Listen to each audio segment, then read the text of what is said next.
বর্তমানে ইন্ডিয়ার পাহাড়ের পাদদেশে অবস্থিত একটা বট গাছ, যে বট গাছটি মহাদেও নদীর পার্শ্ববর্তী তীরে অবস্থিত। আমরা এখানে এসেছি, এখানে এসে আমি এখানে পীরের বেশ ধরেছি, পীর হয়ে গেছি। আমাদের এখানে অনেক লোক এসেছে। এই বট গাছটার একটা করুণ কাহিনী আছে, আমি আজকে কাহিনীটা আপনাদের সাথে শেয়ার করতেছি। আমি এসে এক দরবেশ বাবাকে এখানে পেয়েছিলাম।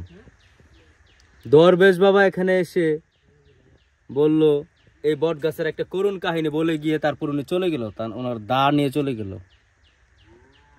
হ্যাঁ, সে করুণ কাহিনীটা আমি শেয়ার করতেছি। কাহিনীটা হলো, এই বট গাছটি হয়েছে আমার জন্মের আগে। এটা একদম অ্যাকুরেট, আমার জন্মের আগে বট গাছ হয়েছে।